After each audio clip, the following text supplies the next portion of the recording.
En la boda de mi hijo, su novia me dijo, desde mañana, ya no serás la familia principal de tu propio hijo. Yo simplemente sonreí, y cancelé un pago de $9,000.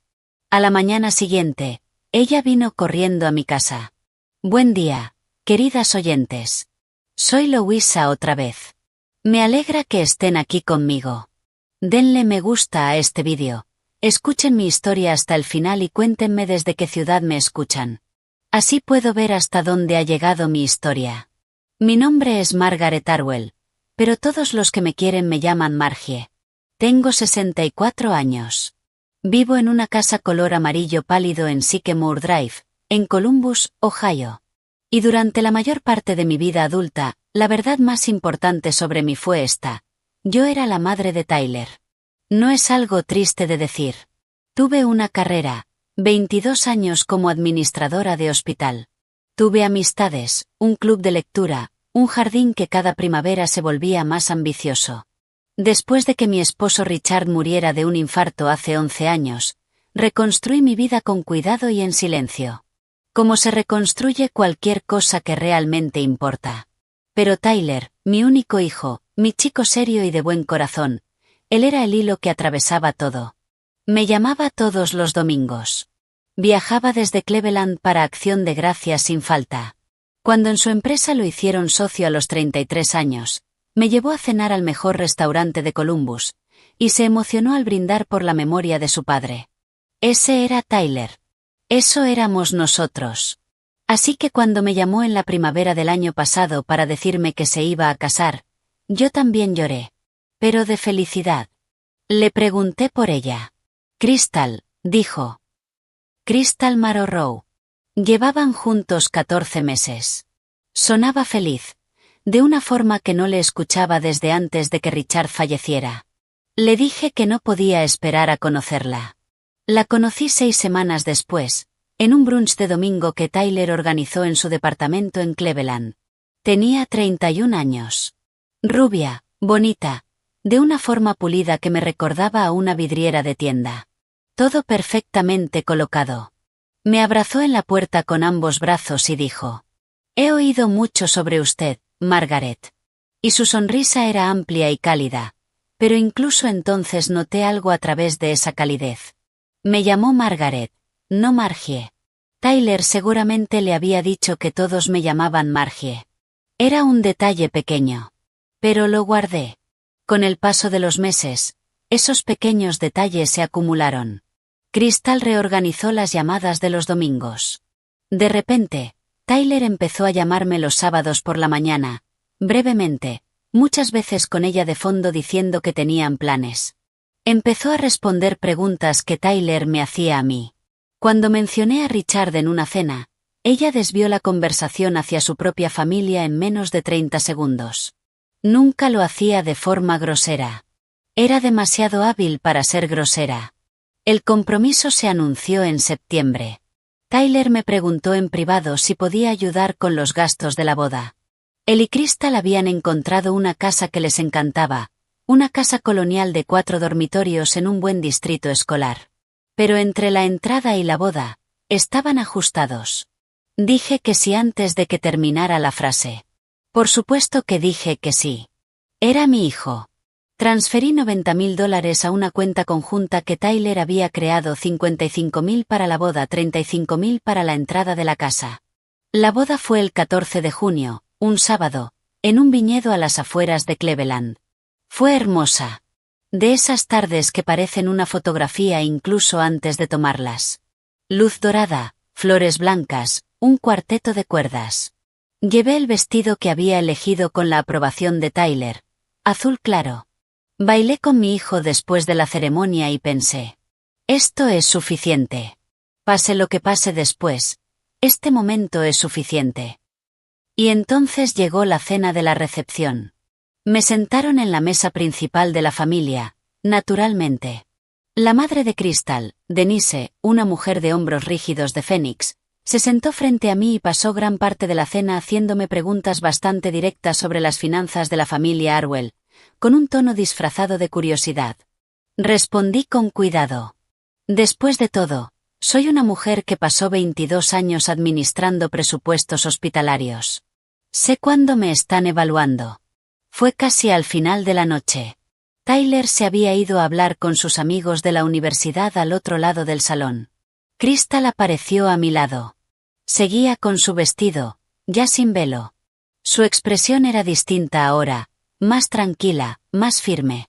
Se inclinó ligeramente hacia mí, como se hace cuando no quieres que otros escuchen. Y lo dijo de forma directa. Sin crueldad. Casi sin emoción. Lo cual fue peor. Solo quiero que sepa, Margaret, que a partir de mañana, la familia principal de Tyler somos nosotros. Usted siempre será su madre, por supuesto. Pero su papel cambia ahora. Así es como funciona. La miré. El cuarteto tocaba algo lento al fondo. Tyler se reía de algo que dijo un amigo. Las velas de la mesa ya estaban casi consumidas. Le sonreí a Crystal. Una sonrisa real. No fingida, no frágil. Firme. Por supuesto, dije. Ella se enderezó, satisfecha, y regresó junto a su nuevo esposo. Tomé mi teléfono, abrí la aplicación del banco, y pausé la transferencia de los $35,000 para la entrada, que Tyler me había pedido enviar el lunes siguiente. Un toque. Transferencia pendiente. Cancelada. Luego apoyé las manos en mi regazo, observé a mi hijo reír al otro lado del salón, y pensé con total claridad. Crystal Marrowrow acaba de hacer el primer movimiento en un juego que aún no sabe que yo llevo jugando 64 años. Conduje de regreso a Columbus a la mañana siguiente, en ese silencio que sigue a un llanto largo. No lloré en el viñedo. No lloré en el hotel. Pero en algún punto de la autopista I-71 Sur, entre las salidas de Stromville y Medina, los ojos se me llenaron de lágrimas y tuve que detenerme en un área de descanso y quedarme allí, con el motor encendido, durante 20 minutos. No era rabia. Aún no. Era algo más cercano al duelo. El duelo de ver cómo algo cambia para siempre bajo tus pies. Pensé en Richard. Era un hombre tranquilo, medido, que hablaba poco y con cuidado. ¿Qué habría dicho sobre Crystal Marrowrow? Lo supe sin esfuerzo. Mírala, Margie. Solo mírala. Richard tenía talento para eso. Nunca sacaba conclusiones apresuradas. Reunía información como un buen jardinero trabaja la tierra, con paciencia, método, temporada tras temporada. Cuando llegué a Columbus, ya no estaba llorando. Me hice café, me senté en la mesa de la cocina con un bloc amarillo, e hice lo que había hecho durante 2 décadas en hospitales cuando algo salía mal. Evaluar la situación. Los hechos, tal como los escribí, eran estos. Había transferido $55,000 para los gastos de la boda a la cuenta conjunta de Tyler y Crystal. Ese dinero ya no estaba. Se había gastado legítimamente en la boda. No tenía ningún reclamo sobre él, ni lo quería. La celebración había sido genuina. No me arrepentía de un solo dólar. Los $35,000 de la entrada eran otra historia. Había pausado esa transferencia la noche anterior. Estaba en espera, iniciada pero no completada. Tenía hasta el martes por la mañana, cuando el sistema bancario la procesaría o la anularía, para tomar una decisión. Más allá del dinero, pensé en Tyler. Mi hijo no era un hombre cruel. Pero sí era confiado. Confiaba en Crystal como confían las personas buenas y sinceras en sus parejas, completamente y un poco a ciegas. No había escuchado lo que ella me dijo.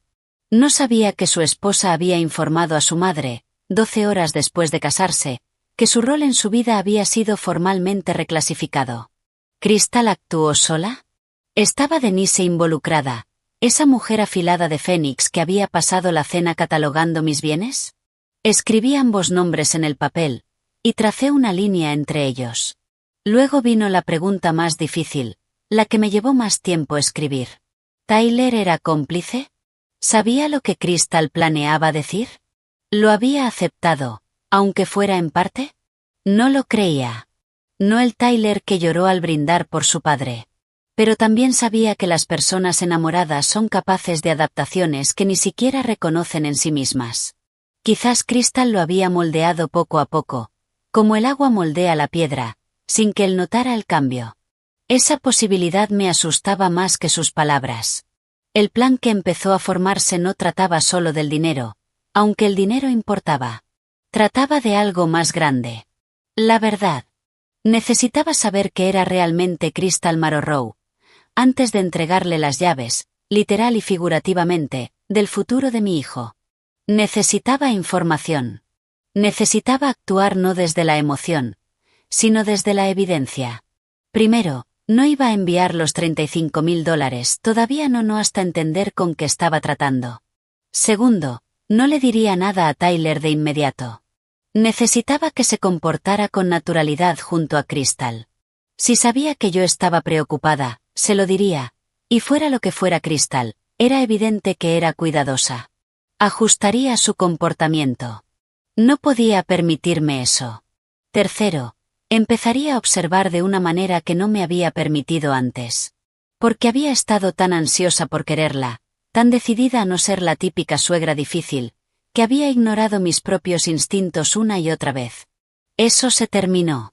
Guardé el bloc en el cajón debajo del teléfono, el mismo cajón donde había guardado documentos importantes durante 30 años. Y llamé a mi amiga más antigua, Barbara Ellison, que me conocía desde que ambas éramos enfermeras jóvenes, antes de que yo pasara a administración. ¿Cómo estuvo la boda?, preguntó. Hermosa, respondí. Porque lo había sido. Necesito preguntarte algo. ¿Aún tienes contacto con esa agencia de investigación privada que usaste cuando tu empresa tuvo aquel conflicto contractual? Hubo una pausa. Bárbara me conocía lo suficiente como para no hacer preguntas innecesarias. Voy a buscarte el número, dijo. Anoté el nombre que me dio, Donnelly y Asociados, investigadores autorizados, Cleveland/Columbus. No los llamé ese día. Preparé la cena. Regué mi jardín. Llamé a Tyler a las 8, como había decidido hacer, con tono normal y cálido, preguntándole cómo iba la planificación de la luna de miel. Sonaba feliz. Sonaba como Tyler. Mamá, dijo casi al final de la llamada. ¿Pudiste dejar programada la transferencia para el lunes? ¿Lo de la casa? Lo estoy gestionando, respondí. Lo cual era cierto. Después de colgar, me senté en el viejo sillón de Richard, el que nunca volví a tapizar ni a reemplazar, y pensé en la paciencia. ¿En cuánto tarda un jardín en crecer? ¿En cuánto daño causan las personas que actúan antes de entender? Los $35.000 permanecieron en mi cuenta. Y dejé pasar el lunes sin enviarlos. Llamé a Donnelly y Asociados el martes por la mañana, sentada en mi coche en el estacionamiento del banco. Elegí ese lugar mitad por practicidad, mitad por simbolismo. Quería estar en un sitio que me recordara la realidad concreta de lo que estaba protegiendo. El hombre que respondió se llamaba Patrick Donnelly. Tenía una voz como cuero viejo, sin prisa, curtida. Le expliqué lo que necesitaba. Información de fondo sobre Crystal Marrowrow, de 31 años, actualmente en Cleveland, Ohio, anteriormente de Phoenix, Arizona. Le dije que era la madre del hombre con el que ella acababa de casarse. Le dije que no buscaba escándalos. Buscaba hechos. Eso es lo que todos dicen, respondió sin juzgar. ¿Qué tipo de hechos específicamente? Historial financiero, relaciones anteriores, cualquier cosa que involucre dinero o acciones legales. 2 semanas, tarifa estándar. Voy a necesitar un contrato firmado. Pasaré esta tarde, dije. Fui a su oficina en Euclid Avenue, una suite ordenada y discreta en el 4º piso de un edificio antiguo. Firmé los documentos, escribí un cheque y volví a casa sintiéndome, por primera vez desde la boda, como yo misma. Con propósito. Con claridad. Lo que no sabía en esos primeros días era que Crystal ya había notado que algo no estaba bien. Era astuta. Eso hay que reconocerlo. Cuando el dinero de la entrada no llegó el martes, no me llamó. Fue directamente a Tyler. Yo me enteré después, pero esto fue lo que ocurrió. Tyler llamó a su banco el miércoles por la mañana para confirmar la transferencia y descubrió que no había llegado. Me llamó, confundido pero no alarmado, preguntando si había habido algún error. Detuve la transferencia, le dije con calma. Tengo algunas dudas sobre el momento. Déjame revisarlo y te llamo. Pausa. ¿Dudas? ¿Qué tipo de dudas, mamá? Nada de lo que tengas que preocuparte ahora. Dame unos días. No insistió. Así era Tyler. Confiaba en mí como confiaba en Crystal. Completamente. Después de colgar, imagino que Crystal le preguntó qué había dicho yo. Y Tyler, que no tenía razón para mentir, le dijo exactamente eso, que la transferencia estaba en pausa. Que yo tenía dudas. Que él no sabía por qué. En el mundo de Crystal, esa frase, tiene dudas, debió caer como una piedra en agua quieta. Las ondas aparecieron 3 días después. Sonó mi teléfono. Crystal. Llamando desde su propio número, algo que no hacía desde antes de la boda. Margaret, dijo con una voz dulce como caramelo. Solo quería saber cómo estabas. Tyler mencionó que tal vez hubo un pequeño problema con la transferencia de la casa. Seguro es algo del banco, pero quería asegurarme de que todo esté bien de tu lado. Todo está bien de mi lado, Crystal, respondí. ¿Cómo estás disfrutando la vida de casada? Una pausa. La estamos disfrutando mucho. Tyler es maravilloso. Lo es, coincidí. Y estamos muy emocionados con la casa. Ya empezamos a pensar en colores de pintura, añadió con una risa ligera. Ya sé, nos estamos adelantando. Está bien planificar, dije. Hablamos durante 7 minutos. Rodeó el tema del dinero 3 veces sin preguntarlo directamente. Yo no respondí nada. Cuando colgué, añadí una nota en mi blog. Llamó. Está tanteando. Controlada. Sabe que algo está pasando. Y 10 días después de haber contratado a Patrick Donnelly, recibí su informe preliminar. Lo leí 2 veces en la mesa de mi cocina. Crystal Ann Marrowrow había estado comprometida antes, 18 meses atrás, con un hombre llamado Gerald Fitch, de 61 años, un desarrollador inmobiliario viudo de Scottsdale. El compromiso duró 7 meses, y terminó cuando la hija adulta de Gerald contrató a un investigador. Ese dato me hizo exhalar lentamente. Y descubrieron que Crystal había firmado como codeudora un préstamo personal de $47,000 utilizando la información financiera de Gerald sin que él comprendiera completamente los términos. Gerald no presentó cargos. El asunto se resolvió en privado. Firmó un acuerdo de confidencialidad como parte del arreglo. Había más. En Phoenix, Crystal había sido mencionada 2 veces en demandas de menor cuantía. Una por una excompañera de piso por finanzas compartidas. Otra por un contratista al que había contratado y luego pagado por debajo de lo acordado. Ambos casos resueltos. Sin antecedentes penales. Pero con un patrón. Claro como una firma. Patrick había añadido una nota al final. Sugiero esperar al informe completo antes de actuar. Más información en camino. Me quedé sentada con las páginas en las manos, en el silencio de mi cocina, pensando en Gerald Fitch, en Scottsdale. Un hombre que había amado, que había confiado, y que había sido explotado con precisión. Pensé en Tyler. Luego tomé el teléfono y llamé a mi abogado, James Whitfield, quien había llevado los asuntos legales de nuestra familia durante 20 años. Jim, dije, necesito hablar contigo sobre protección de activos. James Whitfield había sido el abogado de Richard antes de ser el mío. Tenía la actitud de un hombre que ha visto suficiente drama familiar como para no sorprenderse por nada. Me escuchó durante 40 minutos sin interrumpir. Le conté todo. Las palabras de Crystal en la boda, el patrón que Donnelly había encontrado, Gerald Fitch, el compromiso anterior no revelado. Cuando terminé, Jim apoyó las manos sobre el escritorio y preguntó: ¿Qué quieres proteger? Todo lo que Tyler aún no tiene, respondí. Mi casa, mis cuentas de jubilación, el fideicomiso que pensaba crear para sus hijos, y para él mismo. Lo había pensado con cuidado. Quiero decírselo, pero no hasta tener el informe completo, y algo que no pueda descartar como una simple incomodidad de madre. Jim entendió. En una semana, me ayudó a hacer 3 cosas. Primero, retiré formalmente la transferencia de los $35.000. No pausada, no retrasada, cancelada por escrito, con una carta a Tyler explicando únicamente que había decidido reorganizar la forma en que brindaría apoyo financiero, y que hablaríamos de los detalles en persona. Segundo, actualicé mi testamento para eliminar la cláusula que dejaba los bienes directamente a Tyler y Crystal como pareja, reestructurándolo como un fideicomiso protegido al que Crystal jamás podría acceder personalmente.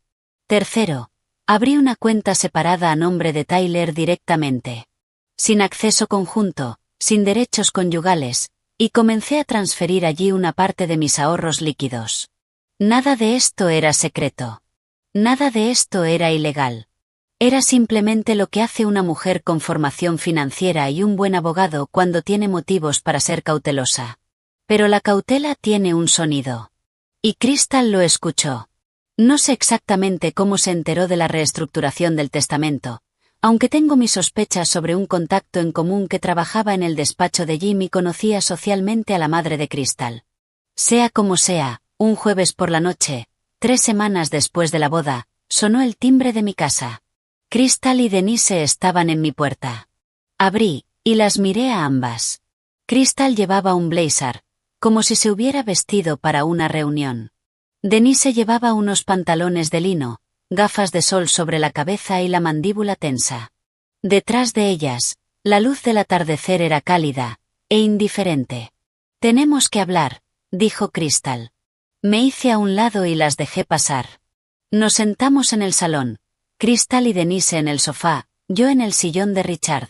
No ofrecí café. Esperé. Denise empezó. Era la que abría el juego. El instrumento más pesado que se saca cuando el bisturí no funciona. Dijo que Tyler estaba herido y confundido por la transferencia cancelada. Dijo que la compra de la casa era urgente y que los vendedores habían dado un plazo. Dijo que era profundamente inapropiado que una suegra se metiera en las finanzas de una pareja y generara inestabilidad tan pronto en el matrimonio. La dejé terminar. Luego Crystal tomó la palabra. Su voz volvió a ese tono cálido. Dijo que entendía que yo podía estar atravesando sentimientos de adaptación por el matrimonio de Tyler. Dijo que quería que tuviéramos una relación cercana. Dijo, y aquí me miró fijamente, que Tyler se molestaría mucho si supiera que su madre estaba intentando interferir deliberadamente en su futuro como pareja, que eso podría afectar mi relación con él de forma permanente. Esa fue la amenaza. Vestida de preocupación, pero una amenaza. La miré durante un largo momento. Crystal, dije, no he interferido en nada. He tomado decisiones sobre mi propio dinero. No es lo mismo. Los estás castigando, dijo Denise con dureza. Estoy siendo prudente, respondí. Hay una diferencia. La calidez de Crystal se afinó apenas un poco. La entrada de la casa vence en 9 días. Margaret. Si perdemos esa casa, Tyler va a estar devastado. Entonces quizás podrían considerar aportar sus propios ahorros para la entrada, dije con amabilidad. Así suelen funcionar estas cosas. La temperatura en la habitación bajó. Vi la mandíbula de Denise tensarse. Vi algo moverse detrás de los ojos de Crystal. No era dolor. No era confusión. Era cálculo. Se estaba reajustando.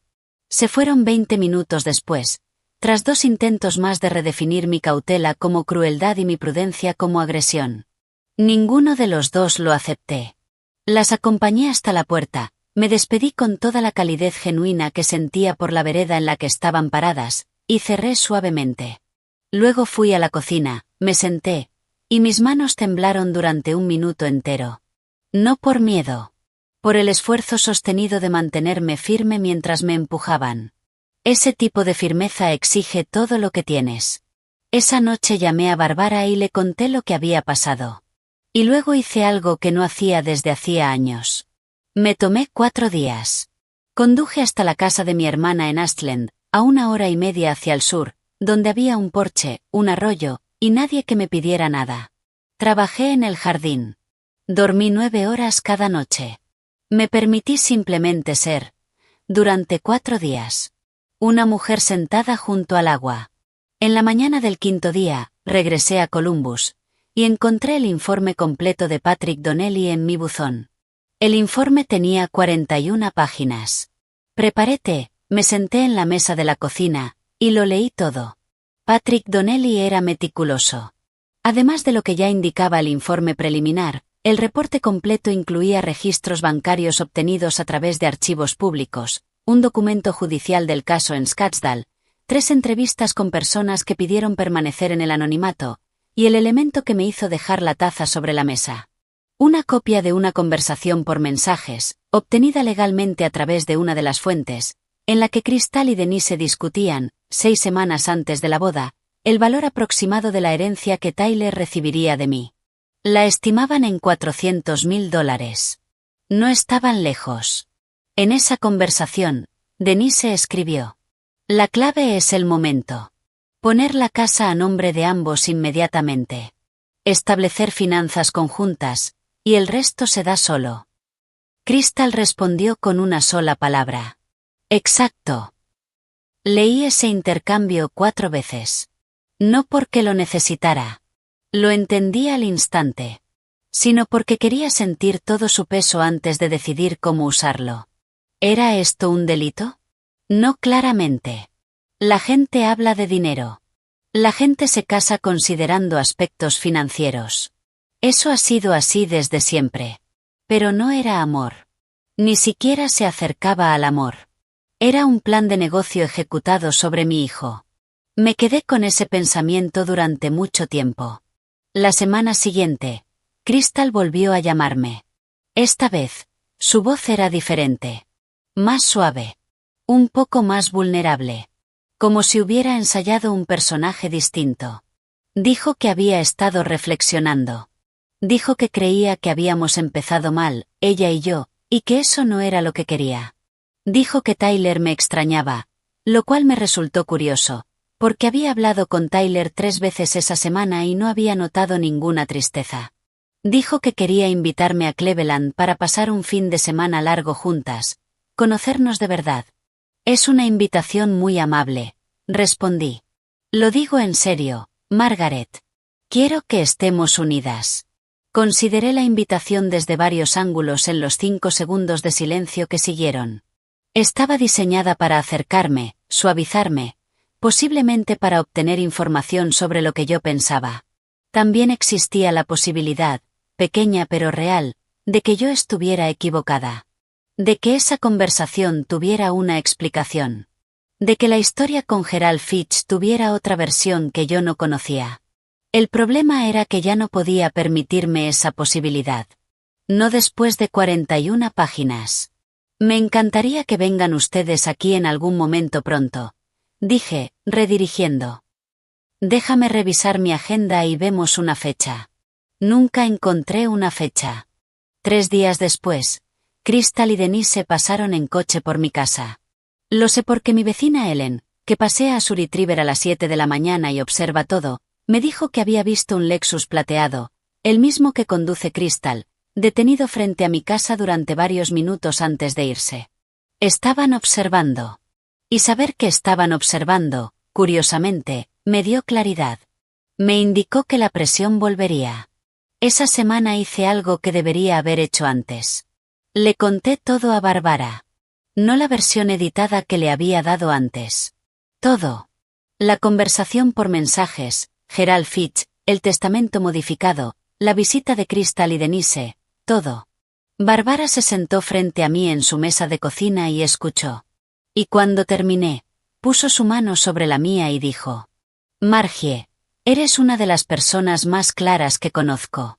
Confía en ti. Luego llamó a su hija, Stephanie, que era abogada de derecho familiar en Cincinnati.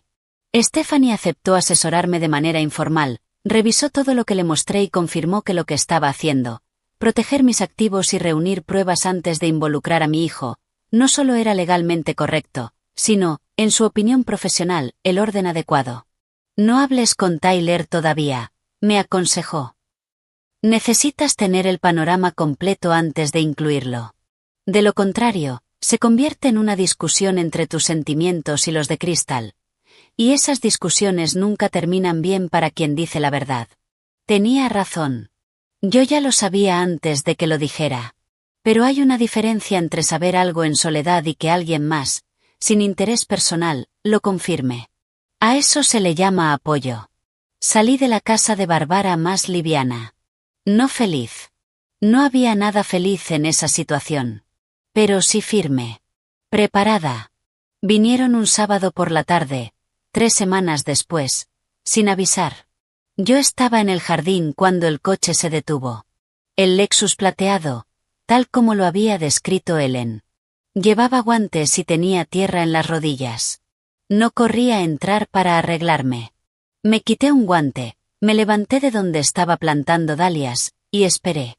La tarde era cálida, de esos sábados en Ohio que parecen casi una disculpa después de un invierno largo.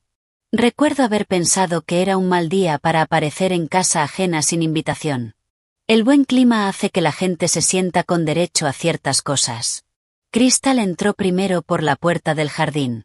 Llevaba una caja de galletas, el gesto de alguien que ha pensado cuidadosamente cómo se ve la suavidad. Denise venía detrás, con una botella de vino bajo el brazo. Ambas sonreían con ese esfuerzo particular de quienes han practicado su sonrisa en el coche antes de llegar.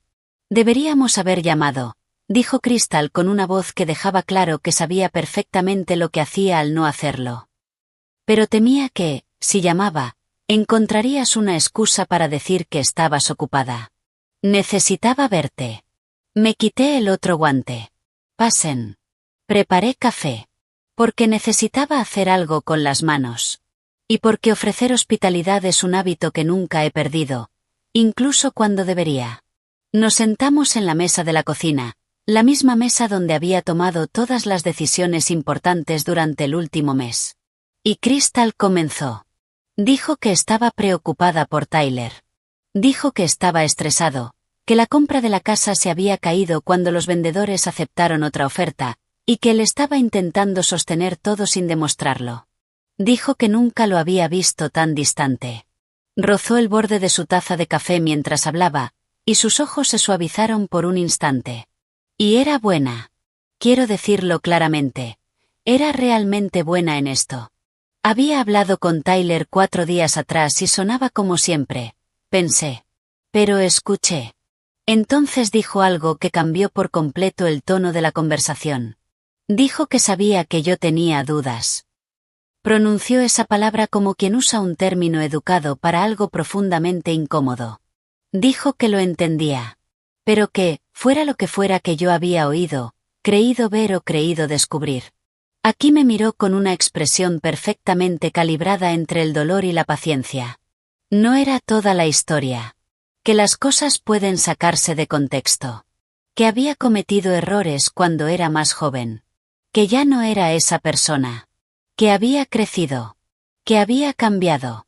Así que sabía que yo había estado investigando. Mantuve el rostro neutro. ¿Qué tipo de errores? Pregunté. Un destello cruzó su mirada. No era vergüenza. No era culpa. Era cálculo, disfrazado de ambas cosas.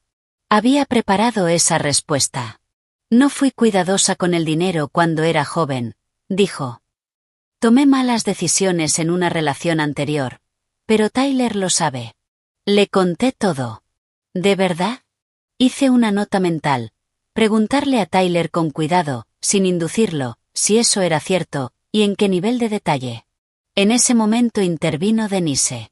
Aquí la máscara no se deslizó, se dejó de lado deliberadamente. Apoyó su taza con un pequeño sonido firme. Se inclinó hacia adelante y me miró como mira a alguien cuando decide que la calidez no funciona y hace falta peso. Margaret, dijo, con toda la calidez completamente ausente, dejando un tono seco, casi empresarial. Tienes que entender que tu hijo está casado. Tiene una esposa. Tiene una vida que no necesita tu supervisión financiera ni tu aprobación. Hizo una pausa. El dinero que estás reteniendo, ya no es realmente tu dinero. Lo ofreciste. Hiciste un compromiso. Retractarte no te hace prudente. Te hace controladora. Y Tyler eventualmente lo verá así, te guste o no. Ahí estaba. La presión moral, desplegada por completo. Prometiste, le hiciste creer a tu hijo, debes cumplir. Tomé una decisión sobre mis propias finanzas, dije, por segunda vez desde que todo esto había comenzado. Tyler lo entiende. Tyler te está siendo leal de una forma que está envenenando lentamente su matrimonio, dijo Crystal. Su voz había encontrado un nuevo registro. Algo entre una súplica genuina y una acusación precisa. Tan bien entrelazadas que no podía separarlas sin parecer insensible. Él te defiende constantemente, continuó. Cada vez que expreso preocupación por lo que estás haciendo, él se pone de tu lado sin siquiera preguntarme mi perspectiva. ¿Entiendes lo que eso le hace a una pareja? ¿Entiendes en qué posición me pone? Era elegante. Hay que reconocerlo. Era realmente elegante. Estaba pintando un cuadro en el que mi negativa a entregar el dinero era la herida en el matrimonio de Tyler. No la conversación por mensajes. No Gerald Fitch en Scottsdale. No las 41 páginas guardadas en un cajón a pocos metros de donde ella estaba sentada. Yo. Mi cautela. Mi amor por mi hijo estaba siendo redefinido, con precisión quirúrgica, como el problema. Me quedé en silencio un momento. Le di a esa idea lo que merecía. Una pregunta honesta. ¿Tenía razón? Se lo debía. No como concesión, sino como justicia. La disposición real a considerarlo. No tenía razón. Creo que deberían irse, dije. El silencio que siguió fue breve y absoluto. Como el silencio que aparece cuando una puerta se cierra en una habitación que creías abierta. El rostro de Denise se endureció como piedra. Crystal mantuvo la compostura aproximadamente 3 segundos. Los conté, casi sin querer. Y entonces algo se quebró. Solo un instante. Lo suficiente. La calidez desapareció. La vulnerabilidad cuidadosamente construida desapareció. Y lo que vi debajo no era dolor. No era tristeza. Ni siquiera era ira en el sentido habitual. Era algo frío. Enfocado. Completamente desprovisto de emoción. Como algo que había estado esperando pacientemente detrás de una pantalla. Se fueron sin llevarse el vino. Cerré la puerta con llave, fui al salón y me senté en el sillón de Richard. Me quedé allí largo rato, viendo cómo cambiaba la luz en la pared. Por primera vez en todo esto, la boda, la visita, los informes, todo, sentí miedo real. No de Crystal en sí. No de lo que pudiera hacerme directamente. Sino del tiempo. De cuánto podría sostener esto. De lo que Tyler podría llegar a creer si Crystal seguía construyendo su versión de los hechos, silenciosa y constantemente, día tras día, en esos espacios pequeños e invisibles de su vida juntos. De lo paciente que podría ser. Me quedé con ese miedo, hasta que se transformó en otra cosa. Se convirtió en certeza. De esa que no necesita confirmación. De esa que no tiembla. Tomé el teléfono y llamé a James Whitfield. Jim, dije, creo que es momento de hablar con Tyler. Le pedí a Tyler que viniera solo. Lo llamé un martes por la noche. Manteniendo la voz tranquila y cálida. Le dije que necesitaba verlo en persona, que había algunas cosas que quería compartir con él. Nada de qué asustarse, pero cosas que merecía saber. Me preguntó si todo estaba bien. Le dije que sí. Que se lo explicaría cuando estuviera aquí. Vino el sábado por la mañana. Llegó a las 9, como lo había hecho cientos de veces antes, con un café del autoservicio y ese golpe familiar en la puerta. 3 toques rápidos que tenía desde los 15 años, cuando decidió que tocar el timbre era demasiado formal para la casa de su madre. Lo abracé en la puerta, y lo sostuve un poco más de lo habitual. Él lo permitió.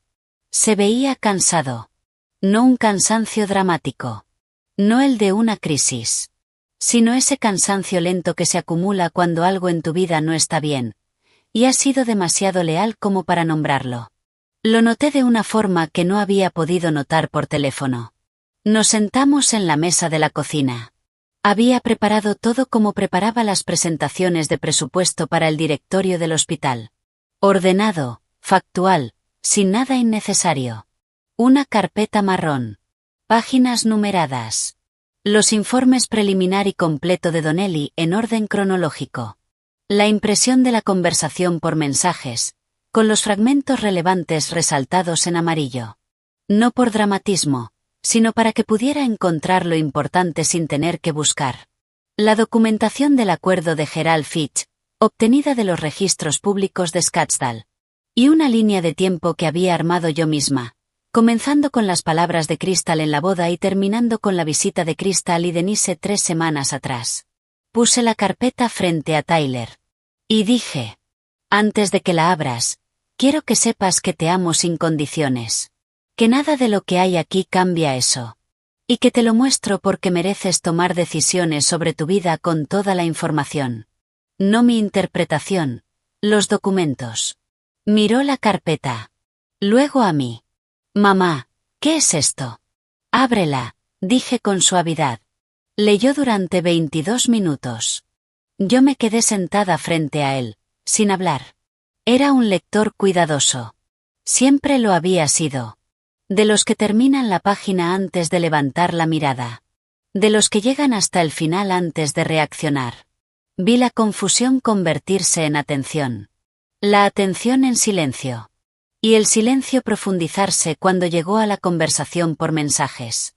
Supe, por la forma en que volvió atrás para releer una página, que había encontrado el intercambio sobre los $400,000. Levantó la mirada. Su rostro estaba compuesto. De esa manera particular en la que alguien elige mantener la compostura de forma deliberada. ¿Esto es real? Todo, respondí. Documentado y verificado por un investigador autorizado. Patrick Donnelly puede hablar contigo directamente si quieres llamarlo. Te doy su número. Tyler dejó las hojas sobre la mesa. Se quedó en silencio un largo rato. Afuera, el perro del vecino ladró una vez, y se calló. Ella me dijo que había sido completamente transparente conmigo, dijo finalmente. Sobre todo. Sobre los temas financieros antes de conocernos. Te dijo que había cometido errores con el dinero, respondí con cuidado. Hay una diferencia importante entre eso, y un documento que demuestra una firma como codeudora por $47,000 en un caso fraudulento que terminó en un acuerdo legal privado, dije con calma. ¿Esa es la versión que ella te contó? No respondió. Miró la mesa por un momento, luego sus manos, y finalmente me miró a mí. Y en sus ojos vi ese dolor específico de alguien que acaba de darse cuenta de que dos cosas que creía ciertas, no pueden serlo al mismo tiempo. Esa fue mi respuesta. Seguíamos hablando en voz baja, asimilando el peso de todo, cuando Crystal llegó. No había sido invitada. Creo que Tyler le había enviado un mensaje cuando llegó. El reflejo automático de un hombre casado. Estoy en casa de mamá, sin pensar en lo que ella podría hacer con esa información. Debió verlo y conducir hasta allí de inmediato, porque apareció en la puerta menos de una hora después. Entró directamente. Yo había dejado la puerta sin llave. Y claramente había formado un plan durante el trayecto, porque entró a la cocina ya compuesta. Miró la carpeta sobre la mesa. El rostro de Tyler. Las páginas marcadas en amarillo. Me miró a mí. ¿Qué es esto? Dijo. Su voz era firme, pero tensa en los bordes, como un alambre estirado un poco más de lo que soporta. Siéntate, Crystal, dijo Tyler. Y aquí fue donde todo empezó a romperse. No en un momento dramático único, sino en una serie de pequeñas fallas, cada una abriendo una grieta mayor. Porque Crystal había sido hábil manejándome a mí. Yo era una variable que podía calcular, contener, abordar desde ángulos que ya había probado. Tyler era distinto. Tyler era el centro de todo lo que ella había construido. Eso significaba que no podía ser fría con él. No podía ser estratégica de la misma forma abierta. No podía permitirse perder terreno con él, incluso mientras lo estaba perdiendo. Había demasiado en juego. Y demasiadas versiones de su pasado que había contado a distintas personas. La presión de la habitación le exigía ahora reconciliarlas, en tiempo real. Dijo que podía explicar lo de Fitch.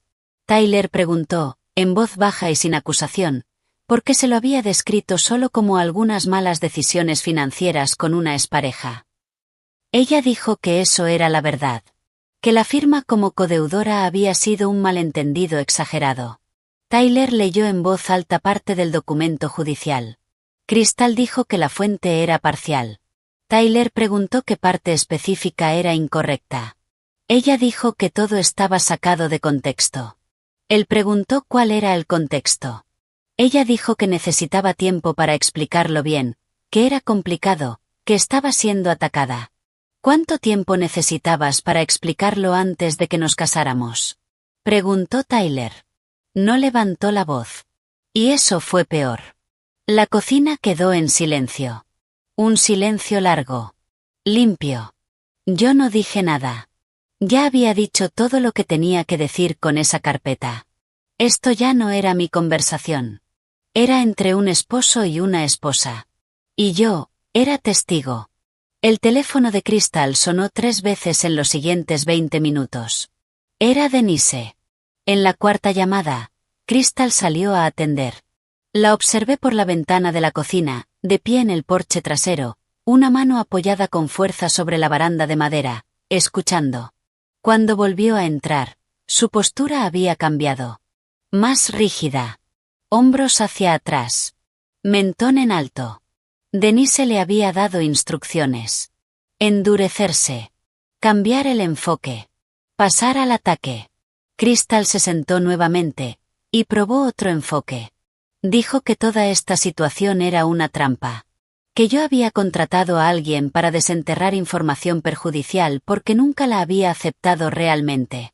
Que nunca había querido que Tyler fuera feliz con alguien que no hubiera elegido yo. Dijo que la conversación sobre la herencia no era más que una charla práctica entre madre e hija sobre su futuro financiero, como hace cualquier familia. Dijo que ver eso como algo siniestro decía más de mi forma de pensar, que de cualquier error suyo. Tyler la miró con calma. El mensaje dice, establecer finanzas conjuntas y el resto se dará solo. Quiero entender, ¿qué significa el resto? Ella no respondió. Te he hecho 4 preguntas distintas, dijo Tyler, con una calma cargada de peso, y no he recibido ni una sola respuesta directa. Los ojos de Crystal se llenaron de lágrimas. ¿Eran reales, o no lo eran? Sinceramente, no pude determinarlo. Y llevaba 64 años observando a personas en momentos difíciles. Dijo que lo amaba. Dijo que esto era un error catastrófico. Que yo estaba destruyendo su matrimonio por celos y control. Que si él salía de esa casa con mi carpeta bajo el brazo, estaría eligiendo a su madre por encima de su esposa. Y que no habría vuelta atrás. Tyler se puso de pie. Recogió las hojas de la mesa con cuidado, las ordenó dentro de la carpeta tal como las había encontrado, y las sostuvo contra su costado. Miró a Crystal durante un largo momento. No con odio. No con desprecio. Sino con la expresión de alguien que, después de un largo camino, llega a un lugar que reconoce como verdadero, aunque desearía no hacerlo. No estoy eligiendo a nadie, dijo. No estoy eligiendo en tu contra. Simplemente, no puedo dejar de saber lo que sé. No es una elección. Es lo que es ahora. Me dio un beso en la mejilla. Su rostro estaba cálido, cansado, y completamente decidido. Salió hacia el coche, retrocedió por el camino de entrada, y condujo hacia el norte por Sycamore rumbo a la autopista. Me quedé en la ventana viendo hasta que su coche desapareció. Y luego permanecí allí un momento más, en la casa en silencio, con la carpeta ya no presente, la mesa despejada, y la luz de la tarde cayendo sobre el suelo de la cocina. Crystal seguía en mi cocina. Escuché cómo movía la silla. Escuché la puerta abrirse y cerrarse.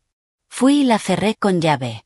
Tyler solicitó la separación legal 14 días después. Me llamó la noche anterior para decírmelo. Estaba tranquilo. De esa calma que no viene de la paz, sino de la decisión. De haber tomado una decisión tan clara y necesaria que su peso ya se ha distribuido y asentado. Me dijo que había tenido 3 conversaciones con Crystal en esas 2 semanas. Una en persona, 2 por teléfono. Y en ninguna de ellas había respondido a las preguntas que él le había hecho. Las había reformulado. Las había esquivado. Había expresado cuánto le dolían. Incluso lloró en una de ellas. Pero no respondió. Ni una sola vez. Seguía pensando, me dijo, que si todo fuera realmente un malentendido, lo más fácil del mundo sería explicarlo. Darme la versión real. Responder. Y simplemente, nunca lo hizo.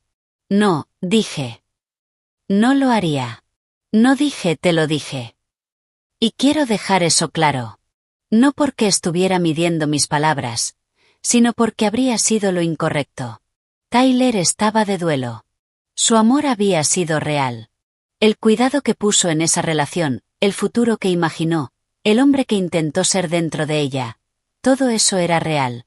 El hecho de que hubiera sido utilizado no lo disminuía. Si acaso, hacía la pérdida más difícil. No solo estaba perdiendo un matrimonio. Estaba perdiendo una versión de sí mismo que había creído por completo. Esa noche escuché. Sin interrumpir. Lo dejé ir a donde necesitara en la conversación. Cuando se quedaba en silencio, me quedaba en silencio con él. Cuando hablaba, lo seguía. En ningún momento intenté dirigirlo hacia la ira contra Crystal, ni tranquilizarlo sobre su juicio, ni empujarlo hacia ninguna emoción que no fuera suya. Ese no era mi lugar. Mi lugar era simplemente estar. Presente. Sin agenda. Como lo había estado durante 35 años. El fin de semana siguiente viajé a Cleveland. Llevé un pollo de ese lugar que le gustaba desde la universidad, un pan de masa madre que preparo cada 2 semanas, y nada más. Me senté con él en su apartamento un domingo por la tarde. Vimos un partido de fútbol que no le interesaba. Hablamos de cosas sin importancia. Comimos en la barra de la cocina. Y eso fue exactamente lo correcto.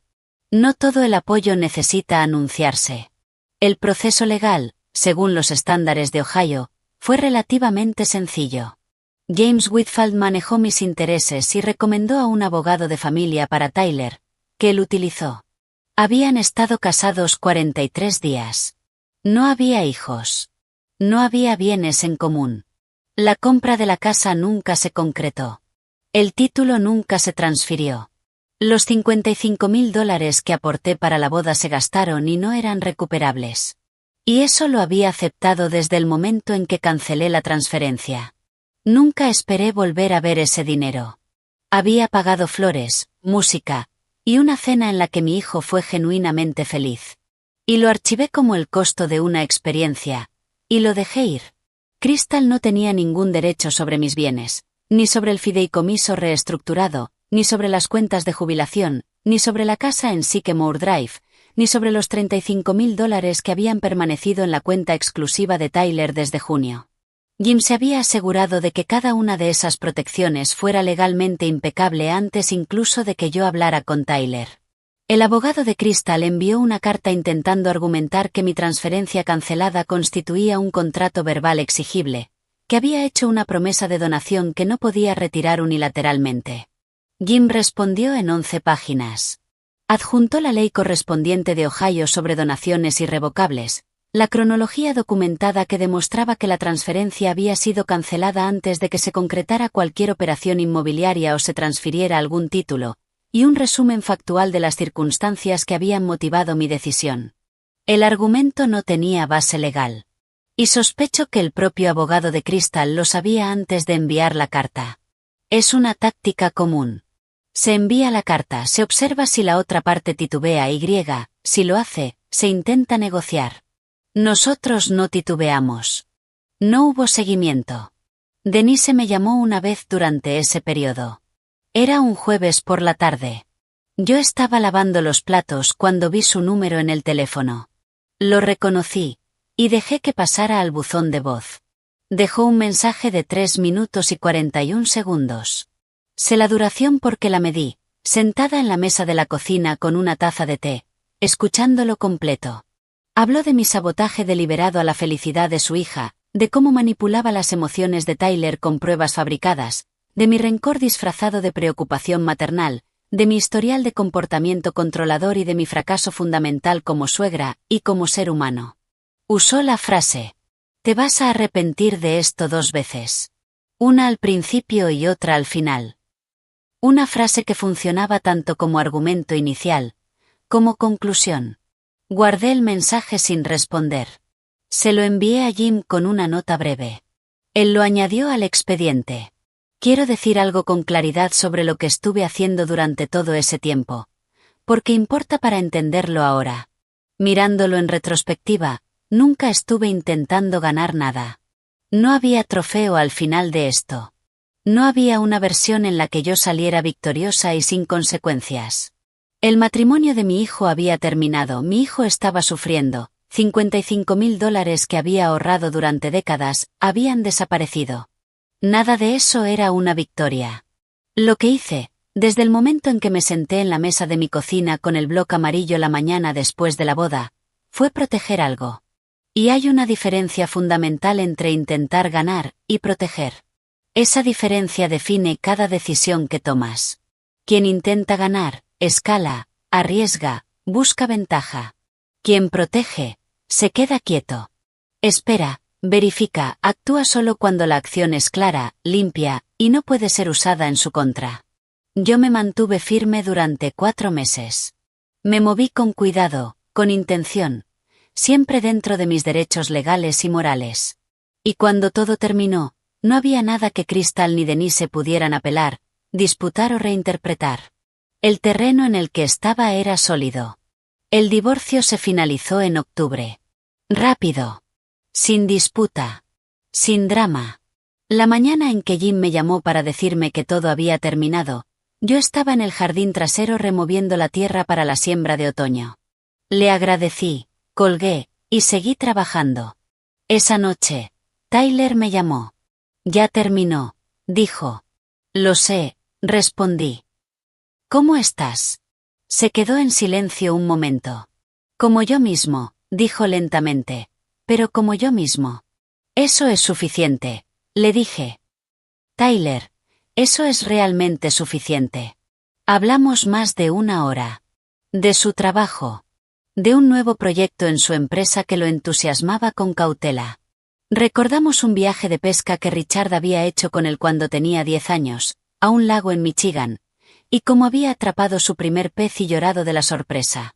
Hablamos de si finalmente debería instalar una fuente de agua en el jardín, algo que Tyler llevaba 2 años sugiriendo y que yo seguía posponiendo como si fuera más complicado de lo que realmente era. Y en medio de todo eso, sin anuncios ni ceremonias, simplemente volvimos a ser nosotros. Una madre y su hijo. Hablando por teléfono una noche de octubre sobre peces, jardines, y un futuro tranquilo y ordinario.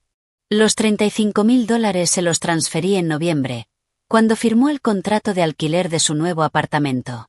Sin condiciones. Sin explicaciones.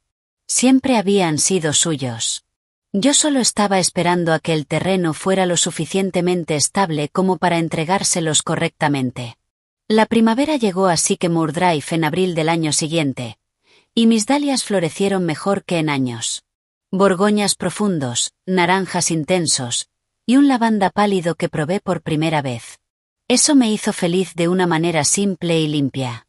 Tyler se instaló en su apartamento en Ohio City con la intención tranquila de alguien que elige su vida, en lugar de simplemente caer en ella. En agosto, fuimos en coche a casa de mi hermana en Ashland. Nos sentamos junto al arroyo y hablamos de nada importante. De regreso, Tyler dijo en voz baja. Extrañaba esto. No necesitó explicar a qué se refería. Ese otoño empecé a hacer voluntariado en un hospicio. Me sentaba con personas. A veces leía. A veces simplemente estaba presente. La presencia sin intención es una habilidad. Había pasado el último año desarrollándola, sin darme cuenta. Crystal regresó a Phoenix 8 semanas después del divorcio. Todo el impulso que había construido, simplemente se detuvo. Gerald Fitch rompió su acuerdo de confidencialidad. Entendí por qué. Crystal no era una persona poco inteligente. Tenía percepción real. Disciplina genuina. pero dirigida completamente en una dirección que solo podía terminar de una manera. Exposición, pérdida, retirada. El desperdicio de todo eso. Mi vida en Sycamore Drive estaba llena de una forma que se sentía ganada. Solo una mujer que protegió lo que amaba, y llegó al otro lado con ello intacto. Las dalias florecieron hermosas ese año, y cada año después. Esto fue lo que ese año me enseñó, finalmente y con claridad. El dinero es solo información. Lo que importa es saber, de verdad, qué estás protegiendo y por qué. Yo no estaba protegiendo riqueza. Estaba protegiendo el derecho de mi hijo a la verdad. No actué desde la ira. Actué desde la evidencia, la paciencia y el amor. Si alguien te dice que tu lugar en una vida que ayudaste a construir está siendo eliminado, no discutas. Observa. Espera. Y actúa cuando sepas. ¿Tú qué habrías hecho? Si esta historia se quedó contigo, déjalo en los comentarios. Compártela con alguien que necesite escucharla.